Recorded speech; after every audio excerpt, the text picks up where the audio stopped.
ભાજપનું પત્રિકાકાંડ ફરી ધૂણ્યું છે, કારણ કે આ મામલે આરોપી કલ્પેશ લિંબચિયા દ્વારા ગુજરાત હાઈકોર્ટમાં કન્ટેમ્પ્ટ પિટિશન દાખલ કરવામાં આવી અને કોર્ટે ફરિયાદી સાથે વડોદરા ક્રાઇમ બ્રાન્ચના પીએસઆઈ કલ્પેશ વસાવાને નોટિસ પણ ઇસ્યુ કરી છે. આ કેસમાં આરોપ છે કે પોલીસે નોટિસ ઇસ્યુ કર્યા વગર જ રાત્રિના 12:30 વાગે આરોપીને પકડી લીધો, એટલે કે ધરપકડ કરી અને સુપ્રીમ કોર્ટના દિશા નિર્દેશનું પાલન ન કર્યું.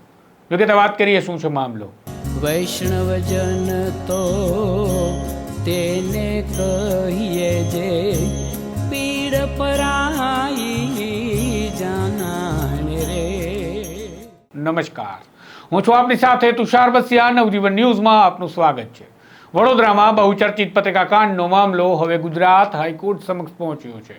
આ મામલાના આરોપી અને વડોદરાના ભાજપના કોર્પોરેટર અલ્પેશ લિંબાચિયાએ હાઈકોર્ટમાં કન્ટેમ્પ્ટ પિટિશન દાખલ કરી અને જે સંદર્ભે તેમણે વડોદરાના ક્રાઇમ બ્રાન્ચના પીએસઆઈ અને સરકાર પર આક્ષેપ લગાવ્યા. જે અરજી સંદર્ભે ગુજરાત હાઈકોર્ટે વડોદરા ક્રાઇમ બ્રાન્ચના પીએસઆઈ કલ્પેશ જે વસાવા સહિત સરકારને પણ નોટિસ ઇસ્યુ કર્યાના સમાચાર મળી રહ્યા છે. મહત્વની વાત છે કે ભાજપના કથિત પત્રિકા કાંડમાં પૂર્વ મેયર નિલેશસિંહ રાઠોડની બદનામી થાય તેવી પત્રિકા કથિત રીતે ભાજપના નેતાઓને મોકલવામાં આવી હતી અને મામલો બાદમાં વડોદરા ક્રાઇમ બ્રાન્ચ સુધી પહોંચ્યો હતો. આ મામલે ક્રાઇમ બ્રાન્ચે ગુનો દાખલ કરી તારીખ 22 જુલાઈ 2023ના રોજ કાર્યવાહી પણ હાથ ધરી હતી, જેમાં કોર્પોરેટર અલ્પેશ લિંબાચિયા સહિત 2 લોકોની ધરપકડ પણ કરવામાં આવી હતી. પણ હવે આરોપી દ્વારા આક્ષેપ કરતા ગુજરાત હાઈકોર્ટમાં એક અરજી કરવામાં આવી છે કે 7 વર્ષ કરતાં વધારેની સજાની કલમ ન લાગી હોવાથી સુપ્રીમ કોર્ટના દિશા નિર્દેશનું પાલન